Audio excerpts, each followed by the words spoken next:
How do you make a person appear or disappear? You can use an on-stage technique called a reveal effect for on-stage, in events, in trade shows, or even in Halloween productions. You need a theatrical scrim, lighting, and a little knowledge. We'll talk about all three in this video. A scrim is a special type of fabric. It's very large, it's seamless, and it's translucent. So in some light situations you can see through it, but in other light situations you can't see through it. If you light it one way, you see through it, and if you light it another way, you don't. We will demonstrate using a statue instead of an actor. Here is the darkened stage with the statue lit. Now we add the scrim and drop the light on the statue.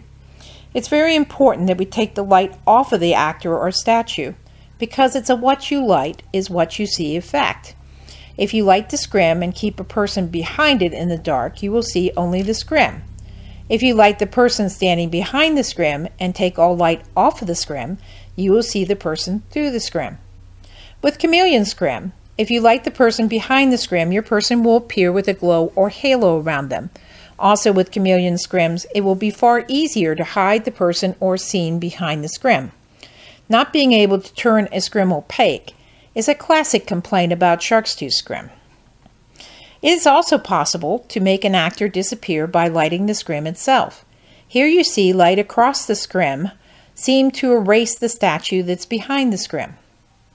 Tips: keep the person or scene at least 2 feet behind the scrim. This allows you to light only that person or scene and not the back of the scrim. It's a common mistake to accidentally light the scrim itself when lighting a scene behind it. If you can't see through a scrim, it's usually because light is falling on the scrim itself. Beware of other light sources, windows, white walls, and mirrors behind the scrim.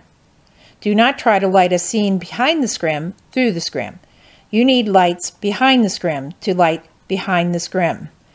Color does not really matter in the reveal effect, and something touching a scrim from behind allows you to see that object, so beware of objects that might be touching the scrim. What else can a scrim do? Chameleon Scrim can do the following effects. It can do front projection, rear projection, outlined and light effects, silhouette screens, shadow screens. Chameleon can be printed and painted, and Chameleon is the only scrim that can be set up for secret entrances. You can walk through Chameleon. You can't do that with a shark's tooth scrim. Look for other video how-tos to show these other effects, and also look for how-to videos on ways to rig or hang the scrims from studio productions.